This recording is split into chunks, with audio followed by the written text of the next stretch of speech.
Bismillahirrahmanirrahim. Assalamualaikum warahmatullahi wabarakatuh. Alhamdulillahi rabbil alamin. Allahumma salli wa sallim ala sayyidina wa maulana Muhammadin wa ala alihi wa sahbihi ajma'in, amma ba'du.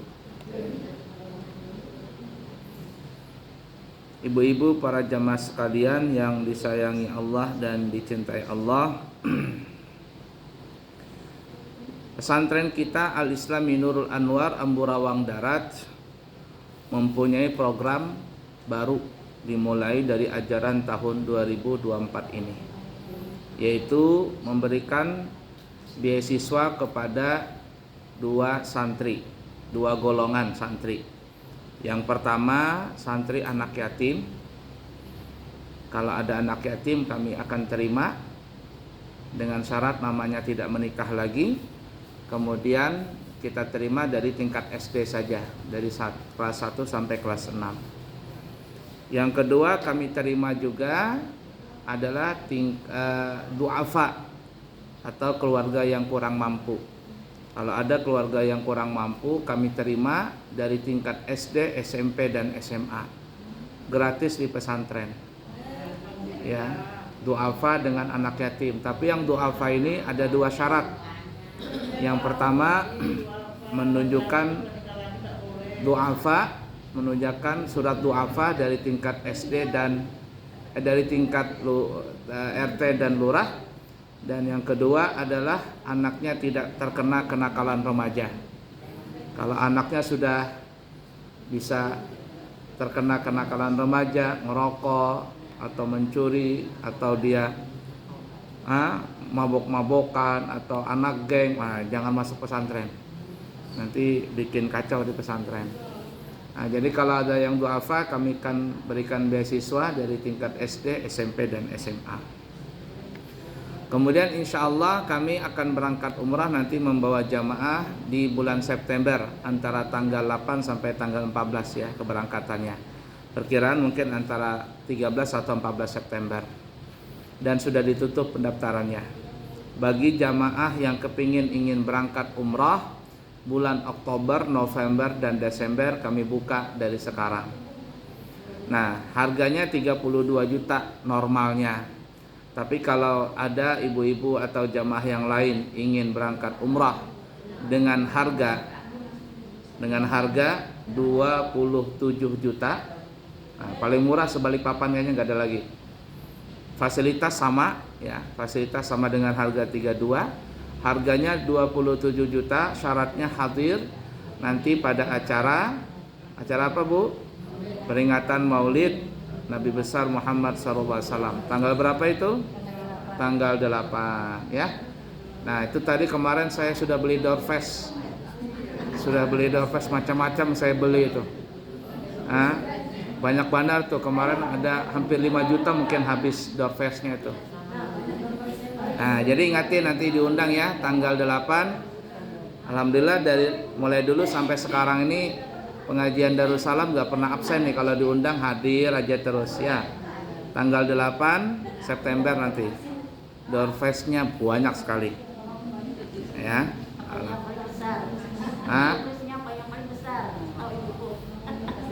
Magic jar kapan? Atau lupa atau kemarin. Ada lagi nanti ya, ada nanti.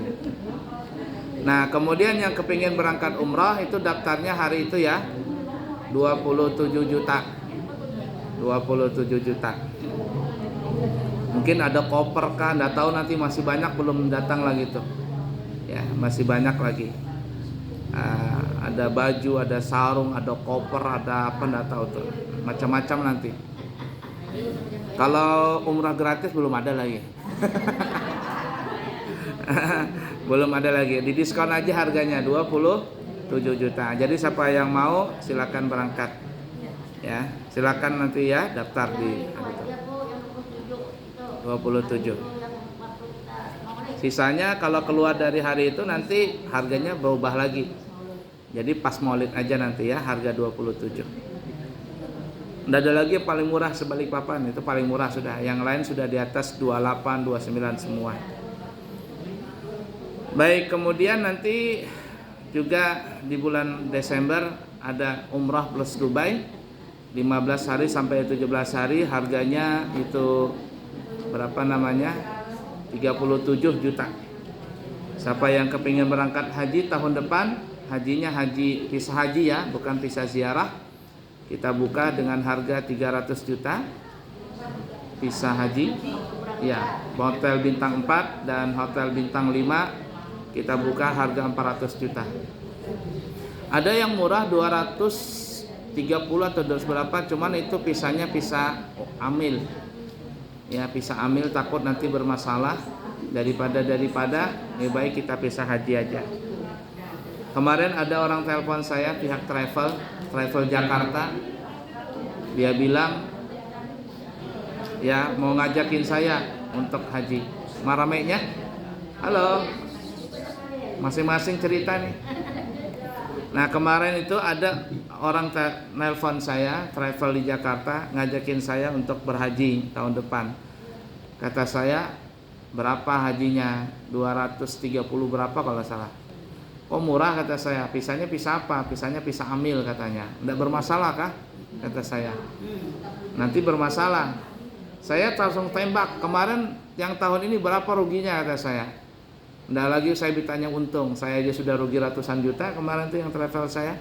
Saya tanya berapa ruginya tahun ini. Berapa dia bilang? 20 apa? 20 miliar ruginya. Iya, 20 miliar ruginya. Makanya dia nggak pakai lagi itu. Ya Allah kelihal ya. Jadi kita tahun depan tidak mau lagi pisah ziarah atau pisah amil, kita pisahnya pisah haji. Makanya agak mahal, tapi kita aman, ibadahnya aman insyaallah. Siapa tahu ibu-ibu ada gali dapur itu ya, dapat emas 20 kilo. Ya. Langsung berangkat haji ya. Baik, ingatin ya, tanggal 8 September jangan lupa.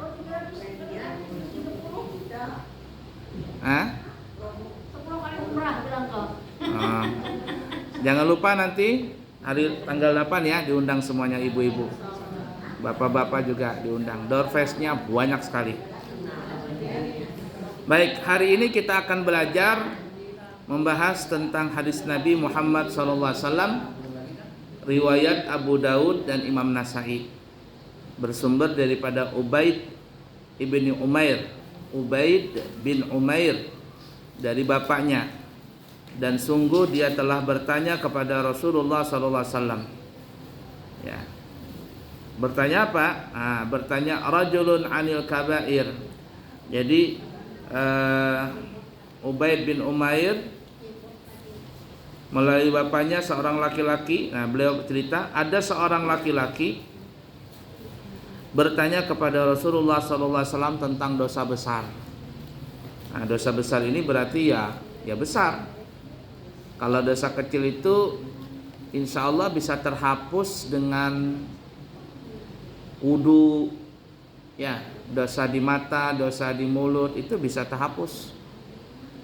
Apalagi dengan mengerjakan salat. Jadi ketika salat itu terhapus dosa-dosanya. Tapi dosa kecil. Kalau dosa besar ini repot, tidak bisa terhapus. Ya, tidak bisa terhapus kecuali dengan taubatan nasuha, taubat yang sebenar-benar taubat. Nah, jadi ada seorang laki-laki bertanya kepada Rasul tentang dosa besar. Faqala, jar Nabi, tis'un. Dalam hadis ini ada 9 dosa besar. 9. Yang pertama asyirku, menyekutukan Allah, bersekutu lawan jin, memelihara tuyul, jenglot, susur ngesot, tali pocong perawan, pocong, apalagi? Apalagi? Gundurwo, kolor ijo, boto ijo, banyak banget hantunya di Indonesia ini. Dipelihara semuanya itu, pesugihan. ya, babi ngepet, apalagi macam-macam aja dipelihara. Ada orang cerita sama saya, dia ini katanya pernah apa namanya itu ngusir tuyul. Jadi tuyul itu jarnya badannya itu meliir, atau meliir lah ibu-ibu. Kayak ikan lele itu ikan lele itu. Jadi meliir dia, sehingga dia bisa masuk kemana-mana. Licin badannya tuyul itu. Nah, jadi tuyul itu termasuk jin, ya, termasuk setan jin yang bisa ngambil uang orang. Nah, dia tidak bisa ngambil, tuyul ini nggak bisa ngambil uang orang itu, uang yang ada zakatnya. Sudah dizakatin, nggak bisa ngambil dia. Tapi kalau uang itu tidak dizakatin, ngambil dia. Ya. Nah, tapi sekarang ini nggak tahu masih ada tuyul apa enggak. Yang banyak tuyul berambut.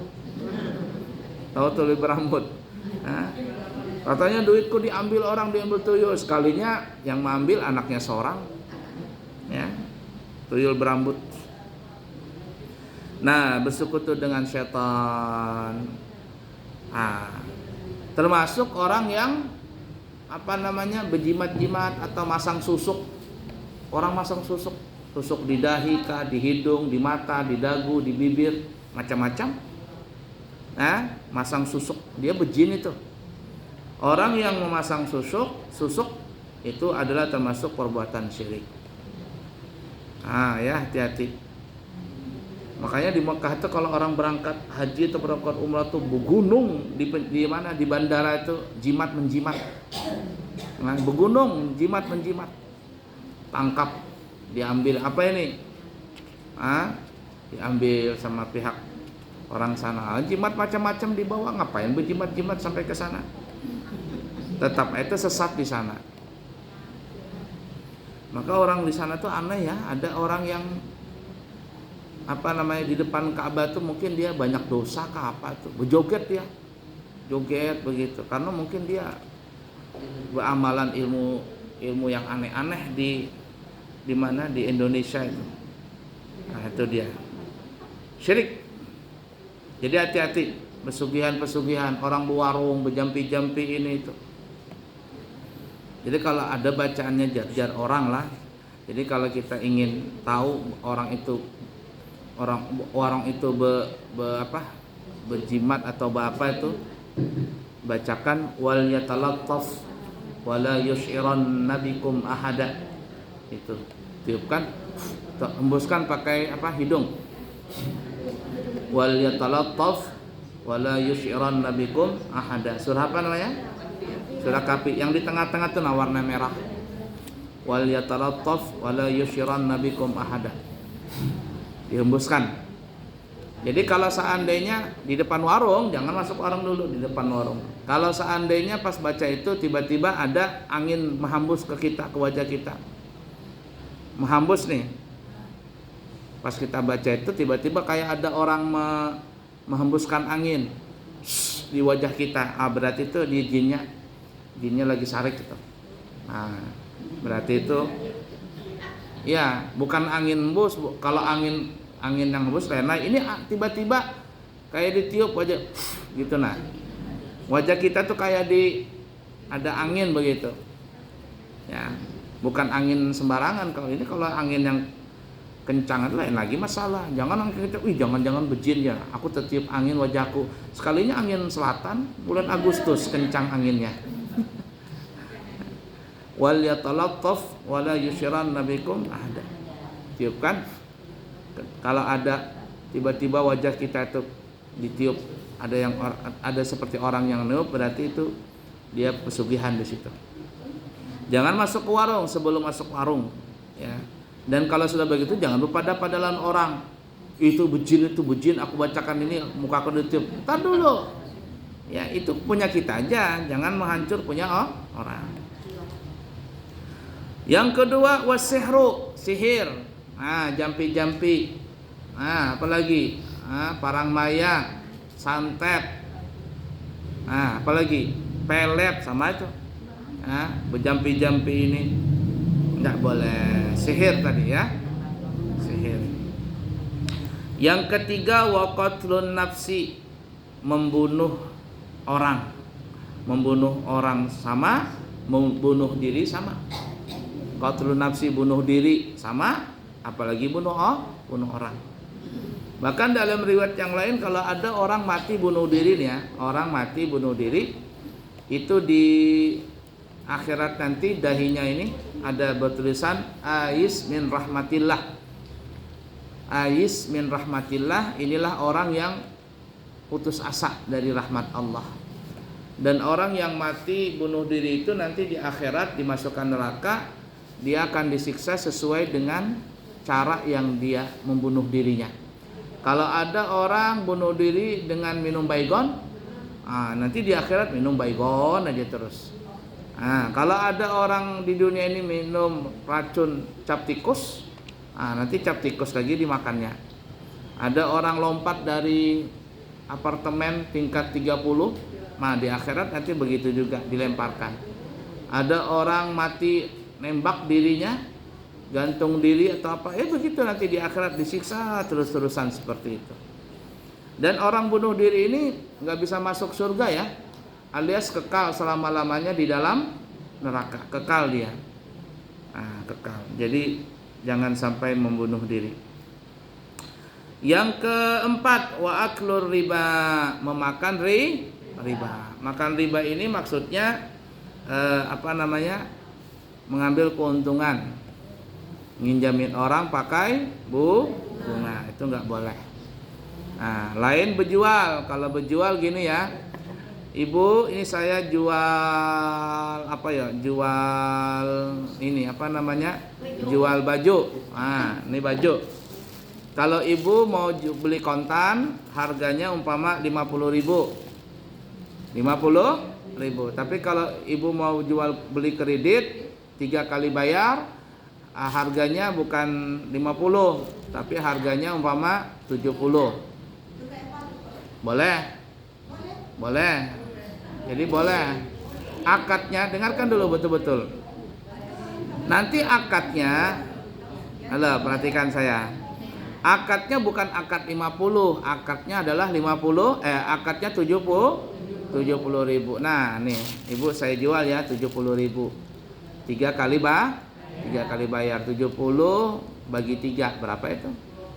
20. Nah, terakhirnya 30. Nah, boleh? Boleh. Itu kredit begitu, kredit syariah. Akadnya ingatin, akadnya bukan harga 50. Nah, jadi akadnya saya jual harga 70. Bayar 3 kali. Jangan akadnya 50 bayar 3 kali, ternyata pas dihitung ini bukan 50, ini 70, maka akadnya kemarin 50. Itu yang riba, nggak boleh. Nah, tapi yang begini-gini hanya boleh selain emas perak. Kalau emas perak nggak boleh kredit ya. Jadi ibu-ibu kalau mau beli emas itu harus kontan. Perak kontan juga. Kenapa harus kontan? Karena emas itu jangankan 1 bulan, dalam 1 jam saja harganya bisa berubah, ya enggak? Nanti umpama musim kacau, umpama segram itu emas bisa sampai 1.200.000 umpama. Nanti orang lagi rame banyak itu, lagi makmur semuanya, bisa murah itu emas tadi harga 700. Nah, sekarang kalau ada orang kredit, berapa harga emas saya beli ya, berapa gram? 5 gram, harganya 1.200.000 ya. Oh iya, sudah, nggak apa-apa. Berapa kali bayar? 3 kali bayar. Beli sudah, bayar cicil 3 kali bayar. Tiba-tiba bulan depan harganya berubah menjadi 700. Rugi nggak yang pembelinya ini? Yang beli yang rugi. Nah, begitu juga sebaliknya. Yang jual berapa harganya? 700.000 per gramnya. Saya beli ya 5 gram, tapi 3 kali bayar. Sekalinya minggu depan harganya sudah 1.200.000. Siapa yang rugi? Penjual. Jadi kalau kredit emas perak itu nggak boleh. Kalau beli emas perak nggak boleh kredit, harus beli cash. Nah, jadi seperti itu ya. Nah, jadi beli kredit itu boleh. Kalau kontan harganya 50, Kalau kredit harganya 70, tapi akadnya kredit bukan harga 50, tapi harga 70, 3 kali bayar umpama. Nah, begitu caranya. Nah, ya. Dan itu hanya pihak antara pembeli dengan penjual. Pembeli dengan penjual, jangan ada pihak ketiga. Nah, kalau pihak ketiga ini yang repot. Umpama si A dengan si B berjual, beli, transaksi. Beli sepeda motor second. Harganya berapa? Harganya 5 juta motor second. Si A penjual, si B pembeli. Cuman si B ini mau beli nggak ada uangnya. Nggak ada uangnya. Saya nggak punya uang segitu. Datanglah si B. Nah, kata si B, aku ngutangin kamu ya. Aku hutangin kamu beli itu, tapi nanti kamu bayar sama aku 7 juta. Nah, lalu si C ini membayarkan uang kepada si A sebesar 5 juta. Lalu nanti barangnya diambil sama si B, motor tadi. Lalu si B bayarnya kemana? Ke si C. Yang tadi 5 juta jadi 7 juta. Nah, yang bunga ini yang si C ini tadi ngutangin orang untuk beli harga 5 juta, lalu dia dapat 2 juta jadi 7 juta. Nah, 2 jutanya itu yang bunga. Nah, itu nggak boleh. Nah, lain halnya begini. Ingatin ya, ini soal akad saja. A dengan si B jual beli. Beli apa si B? Saya mau beli motor. Berapa? Kata si B. Kata si A 5 juta. Aku nggak punya duit. Gini saja. Datanglah si C. Kata si C, gini saja. Aku beli itu harga 5 juta. Nanti aku jual sama kamu 7 juta. Mau nggak? Nah, lalu si C ini membeli motor tadi kepada si A. Dia beli cash. Siapa punya motor siapa sudah ini? Si C. Nah, si C baru jual. Aku jual sama kamu 7 juta. Boleh? Boleh. Itu yang kayak kita jual beli nih, ngambil di mana, di toko grosir gitu kan ya. Toko grosir baru kita jual sama orang. Itu boleh. Jual beli namanya. Nah, jadi si motor ini bukan milik si A, tapi miliknya si C. C ini baru jual kepada si B tadi. Paham lah ibu-ibu? Nah, maka banyak banget orang riba nih ya. Di pasar tuh nabuh utang-utangan beriba. Minjam uang di bank, sekalinya bangkrut orangnya. Bangkrut. Berapa banyak orang minjam uang di bank tuh bangkrut. Ya, tersandak rumah, mobil. Maka orang zaman sekarang ini aneh juga. Orang zaman dulu tuh ngutang untuk modal. Tapi orang zaman sekarang ngutang bukan untuk modal, untuk gaya. Untuk gaya. Ngapain utang? Utang ngapain? Beli mobil ngutang. Ngutangnya ke bank. Ya, kemudian ada penghasilan. Gayanya doang. Kalau orang dulu ngutang karena keperluan, orang zaman sekarang ngutang karena gengsi, karena keinginan. Itu yang dilarang. Kita ini kalau mau tenang hidup, jangan berhutang, jangan ngutangin. Jangan berhutang, jangan ngutangin orang. Aman sudah? Alhamdulillah kita di pesantren kita Al-Islam Nurul Anwar. Tenang saya. Nggak kayak dulu waktu pertama bangun pesantren. Ditagih orang terus, Pak, mana uang untuk tanah? Belum ada, kata saya. Cari dulu sumbangan, bayar lagi. Sampai akhirnya apa? Terjual rumah. Maka rumah saya kan gede banget dulu tuh kan ya. Terjual, ayo sudah, lunasin sudah, tenang dah. Nah, sekarang nggak ada utang, malah orang yang utang sama saya. Banyak banget utang sama saya. Utang apa? Utang umroh, iya. Utang umroh, utang ini bayar aja orang, alhamdulillah. Orang mau bumrah, bisa apa utangin saya mau bumrah? Kamu punya usaha apa? Ini, ya sudah, tahu utangin. Nanti nyicil ya? Iya, nyicil. Utang tanpa bunga. Kalau dia harga 32, ya 32 juga harganya. Nyicil habis nanti, nah alhamdulillah. Boleh kan ngutang lagi? Nggak mau kata saya. Banyak banget yang ngutang. Ini berapa orang ini masih ada belum lunasan lagi. Nah ya, makanya saya nggak ngutang lagi, tapi makanya saya kurangin harganya. Kurangin harganya yang 32 jadi 27, tapi itu sewaktu-waktu aja adanya. Sehari promonya, 2 hari ke promonya. Nah, jadi seperti itu ya, memakan riba. Itu yang keberapa tadi? Keempat. Yang kelima, jar Nabi, wa aklu malil yatim, memakan harta anak yatim. Nah, jadi hati-hati yang punya anak yatim ini. Yang pengurus-pengurus anak yatim. Nah, di pesantren itu kan saya buka ini, tapi sampai sekarang belum ada lagi anak yatim yang masuk. Padahal saya sudah gratiskan. Ya saya bayarin lah, enggak apa-apa. Nah, saya bayarin, saya gratiskan gitu. Nah, cuman perjanjian kata saya, nanti kalau seandainya saya carikan dana nih, dana dari mana gitu, dapat umpama 1 juta 2 juta, itu dana saya tidak kasihkan ke anak yatim, saya masukkan ke pesantren. Untuk apa? Untuk biaya di pesantren, biaya hidup dia, nah seperti itu. Nah, jadi harta anak yatim nggak boleh. Ini yang melihara anak yatim hati-hati. Yang pengurusnya Masya Allah makannya ayam, makannya bebek. Anak yatim iwak karing melulu. Syariawan anak yatim. Lah dia yang enak. Saya terus terang Bu ya, terus terang di pesantren itu aja. Saya tuh jarang sekali makan beras pesantren, itu jarang saya. Ya jarang sekali, kecuali terpaksa banget. Saya beli minyak sendiri, beli air, beli beras sendiri, makan sendiri. Nggak mau saya punya pesantren. Kenapa? Karena pesantren itu ada orang sumbangan, orang nyumbang ini. Walaupun kadang saya belikan beras 10 juta, terkadang saya belikan beras itu. Tapi saya tidak mau. Kenapa? Mau saya. Saya nggak digaji di pesantren itu, malahan saya gaji pesantren.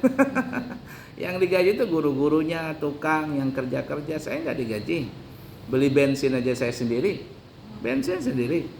Ke Tenggarong kemana bensin sendiri. Nah kecuali urusan pesantren, kalau urusan pesantren baru pakai beli bensinnya uang pesantren. Nah jadi seperti itu tuh. Walaupun saya yang punya pesantren, tapi saya tidak juga sembarangan. Artinya banyak ya nggak ngambil fasilitas pesantren itu. Paham ya? Nah jadi seperti itu, makan harta anak yatim nggak boleh. Dulu ada orang naik kapal ya, naik kapal. Nah ternyata di kapal ini ada orang nahkoda kapal ini mau masak untuk penumpang di kapal. Nah bahan makanan ada, beras semuanya lengkap, cuman nggak ada api. Ada yang punya api kan? Nggak ada. Yang punya ini korek? Nggak punya. Nggak ada yang bisa ngerokok jadinya. Jadi nggak ada punya korek. Gimana ini kita mau masak nggak punya api nih? Lalu ada seorang ulama berkata, begini, saya punya solusi. Apa solusinya? Baik, izinkan saya bicara sama penumpang. Silakan, kata nahkoda kapal. Si ulama ini pun bertanya kepada penumpang kapal. Katanya, siapa di antara kalian yang memelihara anak yatim? Jadi salah satu penumpang angkat tangan, saya, katanya. Lalu si ulama ini pun melihat dengan mata batinnya, dilihat begitu. Katanya, sini kamu, katanya. Sini, katanya. Majulah orang ini yang melihara anak yatim ini. Katanya, coba buka mulutmu, hadapkan mulutmu itu ke tungku pembakaran itu. Itu ada kayu bakar. Buka mulutmu. Dibukanya mulutnya, begitu. Ketika dia buka mulut, kayak naga, keluar api dari mulutnya, menyambar kayu bakar tadi. Alhamdulillah punya api, katanya. Tapi yang mulutnya terbakar tadi, yang keluar api, bingung dia, kenapa aku bisa keluar api? Ya, jangan-jangan nanti api ini membakar diriku. Lalu dia tanya sama ulama ini, kenapa kau bisa keluar api dari mulutku? Aneh nih, bahaya ini, jangan-jangan nanti suatu saat terbakar aku. Katanya begini ya, katanya, kamu betul melihara anak yatim? Betul, katanya. Kamu pernah memakan harta anak yatim secara zalim? Secara zalim itu maksudnya nggak wajar ngambilnya. Kalau ada orang melihara anak yatim ya, yang panti asuhan melihara anak yatim, dapat sumbangan, makan bersama nggak apa-apa. Makan bersama artinya ngambil fasilitas di situ sewajarnya. sewajarnya saja. Ini kalau berlebihan tidak boleh. Ya sewajarnya saja. Ada gajinya, ambil gajinya. Kan ada gajinya itu. Orang nyumbang nih gajinya. Ya sudah, ambil gaji kamu, ambil fasilitas kamu. Tapi kalau lebih-lebih tidak boleh. Nah orang ini kata ulama, kamu betul sering ngambil harta anak yatim secara zalim? Iya katanya. Nah karena itulah perutmu itu ada apinya. Karena Allah menyebutkan dalam Al-Quran, innal ladina yakuluna amwalal yatama zulma innama yakuluna fi butunihim nara wa sayaslawna sa'ira. Orang-orang yang memakan harta anak yatim secara zalim, memakan harta anak yatim secara zalim, sesungguhnya dia telah memakan bara api. Ya, bara api. Dan itu api akan menyala-nyala nanti. Nah itu baru di dunia, apalagi di akhirat katanya. Lalu orang ini bilang, ya Allah aku bertobat katanya, aku tidak lagi memakan harta anak yatim. Nah setelah itu dia tidak lagi memakan harta anak yatim. Ya mudah ya dipaham ya. Jadi dosa besar memakan harta anak yatim secara zalim. Kemudian yang ke berapa ini? Keenam, wa tawalli yaumaz zahfi, lari dari medan perang. Nah, lagi perang nih. Perangnya bukan perang yang lagi perang apa? Kerusuhan, bukan. Ini perang betul-betul perang agama, umpama. Coba ibu-ibu tolong minta lihatkan di situ. Aman saja kah saya punya itu? Ada anak-anak tuh. Ada saya punya baju koper situ. Enggak dekat-dekat motor. Aman aja ya. Motor saya motor yang Harley itu, motor gede itu. Nggak usah ditegur, nggak usah. Oh. Karena waktu malam apa gitu saya pakai motor, pakai sepatu.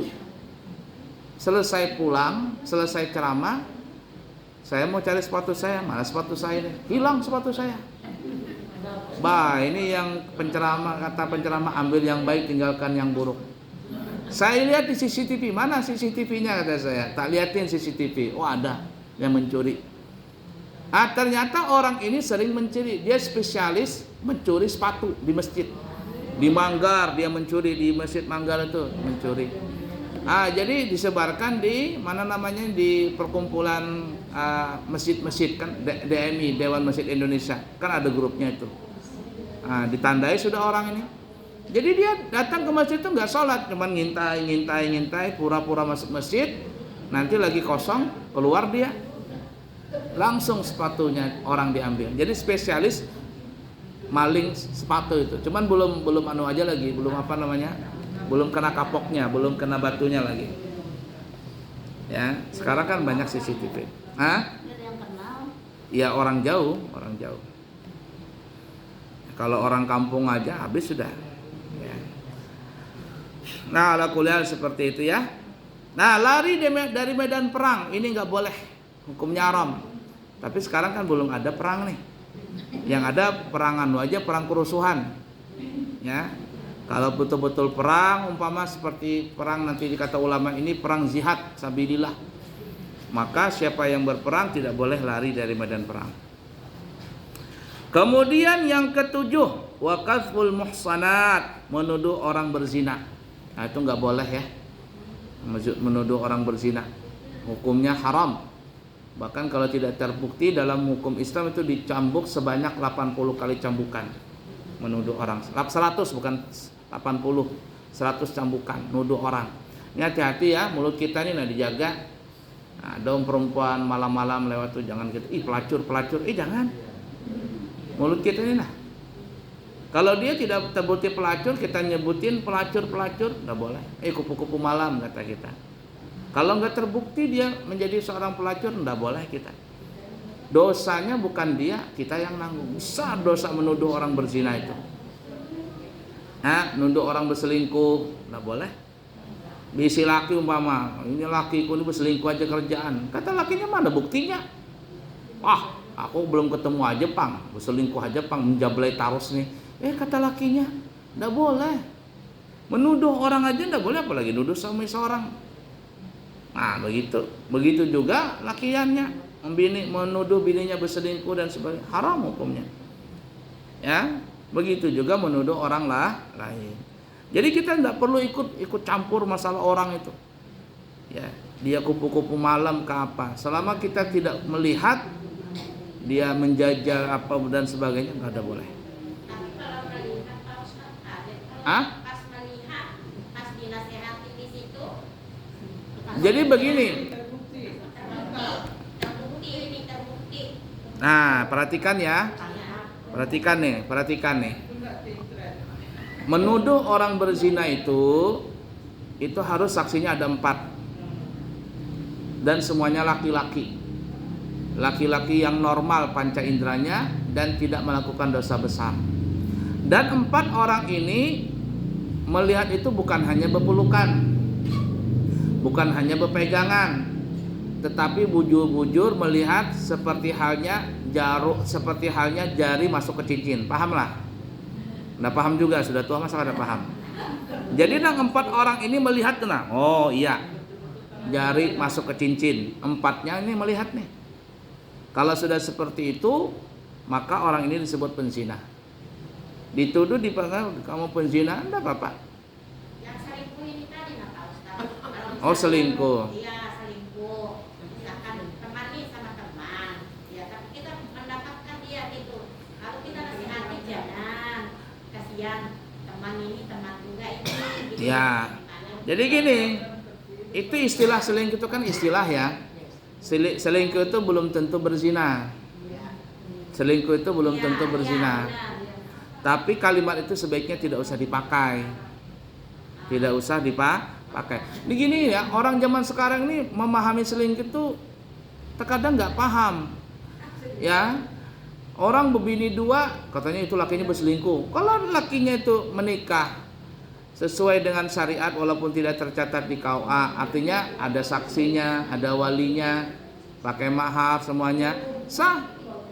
Lalu si orang lain itu lakinya berselingkuh, tuh nah bininya atau bini keduanya itu mah bukan berselingkuh ngarannya. Yang berselingkuh tuh kumpul kebo, kumpul kambing, kumpul sapi, kumpul kuda, itu namanya berselingkuh. Ya? Tak terima Pak Ustadz. Hah? Tetap kita tidak terima Pak Ustadz. Caranya ini. Tar dulu.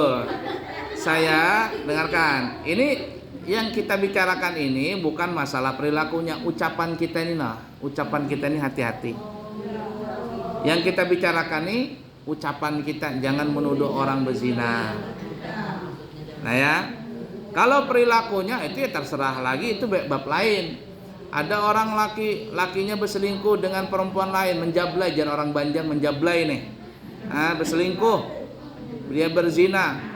Itu urusan lain itu. Yang kita bahas ini menyebut orang penzina tanpa ada bukti. Tanpa ada bukti. Tapi kalau interogasi lain lagi bedanya. Kata lakinya, kata istrinya, "Pak, ngaku aja Pak, Bapak ini berselingkuh kah?"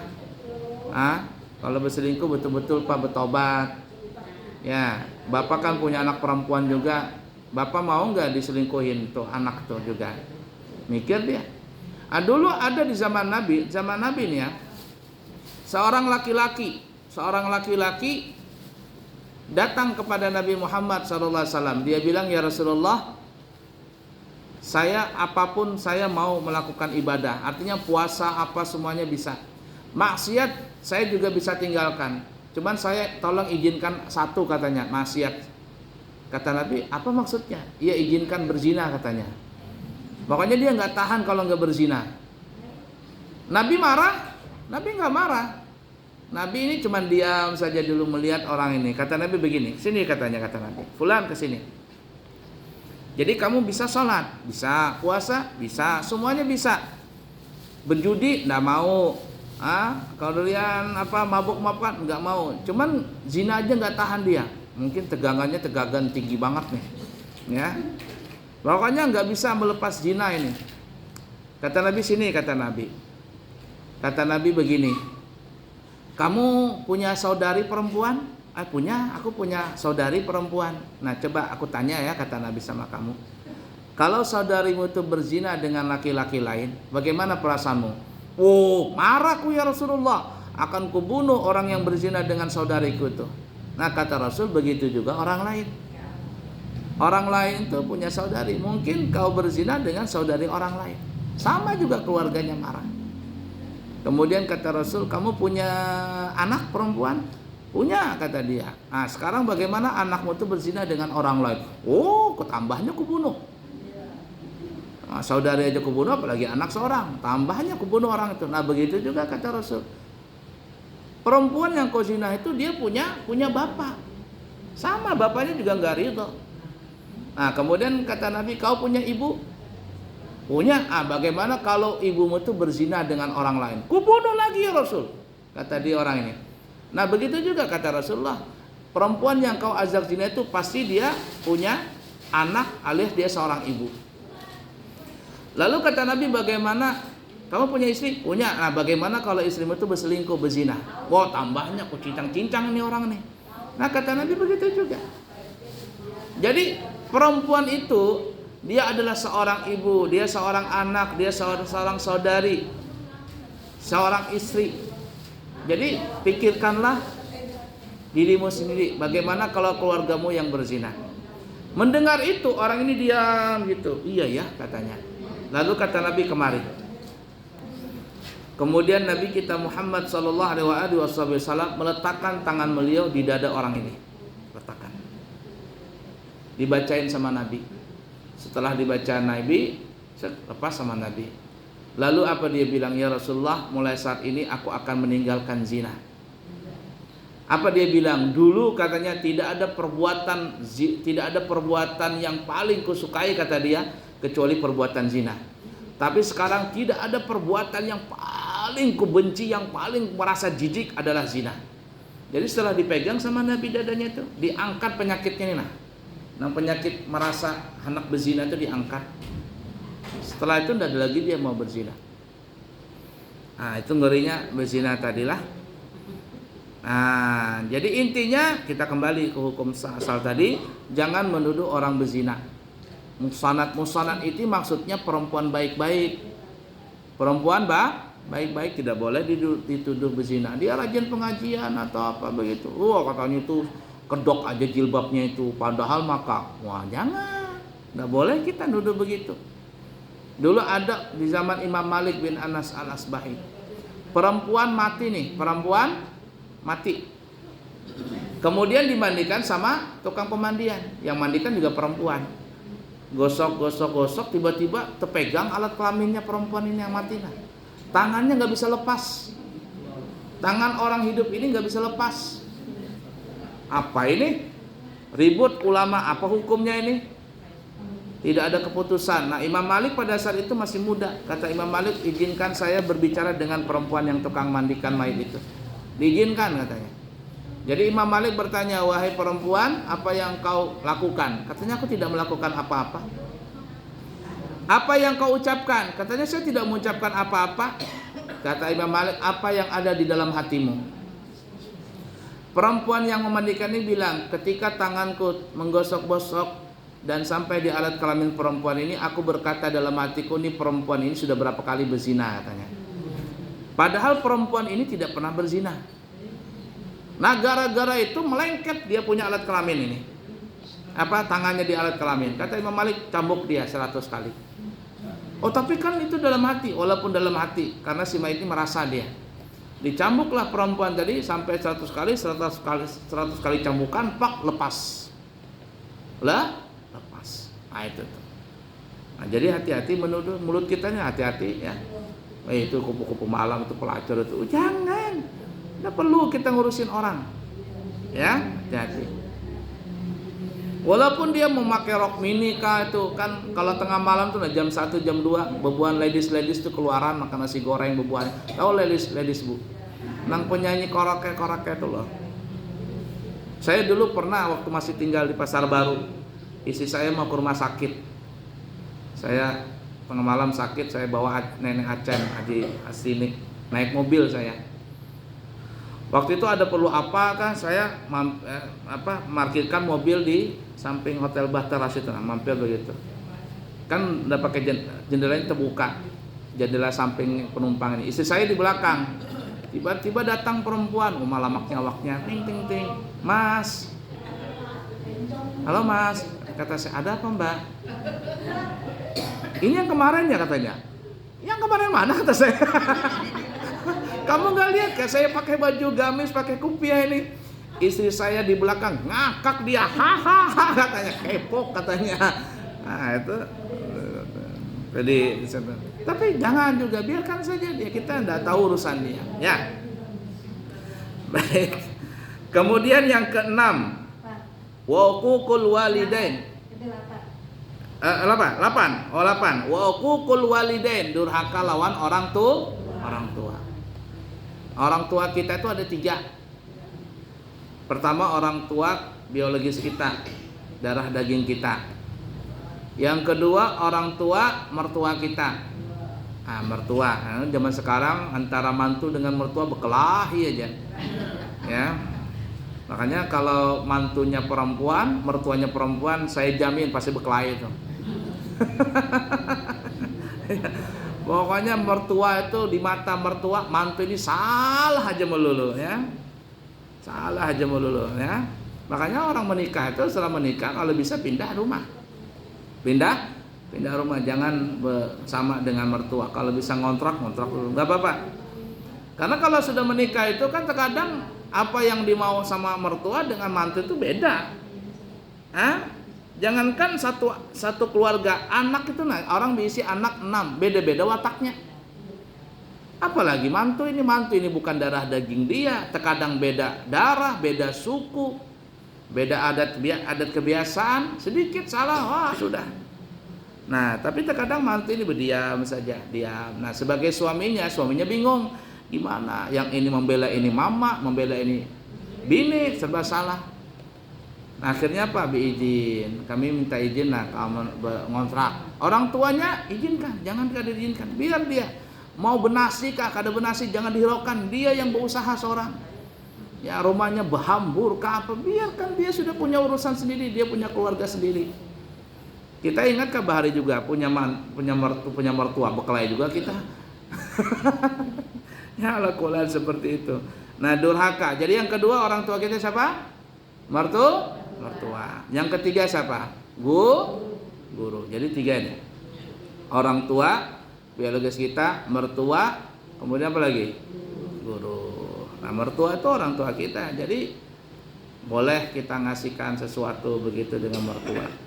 Bahkan kalau bisa mantu ini yang ngasih mertua, jangan anak. Nih kita nih ya, ini lagi cekcok nih mantu dengan mertua nih. Anaknya ini, lakinya ini bilang, nah ini kamu kasih mama ya. Ini kasih mama, bilang saja dari kamu hadiah.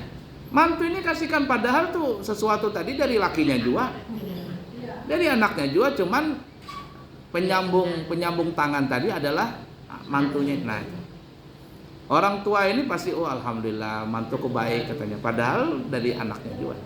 Nah, yang sering berkelahi itu mertua perempuan dengan mantu perempuan. Tapi kalau mertua perempuan dengan mantu laki-laki jarang berkelahi. Mantunya laki-laki nih jarang berkelahi. Tapi kalau perempuan dengan perempuan, aduh kacau. Perempuan itu kan nggak pernah salah, ya nggak? Si mantu nggak mau pernah disalahkan, yang mertua nggak mau disalahkan, ribut terus. Baik, yang ke-9 yang terakhir, wastihlalul baitil harami kiblatikum ahya'an wa amwata, yaitu menghalalkan Baitul Haram, kiblat kamu sewaktu kamu hidup dan sesudah mati. Nah, itu kan Baitul Haram itu kan tanah haram ya. Tanah haram itu kan tidak boleh orang melakukan dosa, tidak boleh membunuh binatang liar. Makanya kita kalau ke Mekah itu banyak ngeburung darah merpati. Nah, itu nggak boleh membunuh, tapi sampai di sana burung dara ditangkapin. Oh, nyamannya burung dara, tangkapin. Ada orang pernah nangkap burung dara itu ditangkapin, muntah darah orangnya. Ditangkap, digorengnya, yang makan muntah darah. Ternyata burung dara bebas itu. Wallah alam benar atau tidak, ini kisah cerita orang saja. Wallah alam. Katanya burung dara yang ada di Mekah itu, tapi kayaknya nggak asli, nggak sahih. Cuman cerita orang aja. Burung dara merpati yang ada di Mekah itu adalah burung merpati yang pernah nolong Nabi waktu di Jabal Sur. Itu anak turunannya katanya. Tapi Allah alam. Ya. Kalau burung dara yang ada di Madinah itu jarnya wallah alam bujur atau tidaknya itu anak keturunan burung merpati kesayangan Siti Fatimah. Tapi wallah alam itu perlu dicari tahu kesohihan daripada pendapat itu. Tapi ala kulli hal itulah yang terjadi. Nah, jadi 9 dosa tadi itu adalah dosa yang besar. Jangan kita lakukan. Kalau seandainya pernah melakukan itu, segeralah bertobat dengan taubatan nasuha. Cukup dulu ya. Insyaallah nanti kita sambung di kesempatan yang akan datang. Jangan lupa hari Ahad tanggal 8 September hari Ahad diundang semuanya ibu-ibu untuk acara peringatan Maulid Nabi besar Muhammad SAW. Nanti mungkin di tanggal 13-nya baru saya berangkat, kurang lebih 5 hari setelah itu. Baik, cukup sekian, semoga ada manfaatnya. Subhanakallahumma wa bihamdika asyhadu an la ilaha illa anta astaghfiruka wa atubu ilaik wa akhiru kalam. Wassalamualaikum warahmatullahi wabarakatuh.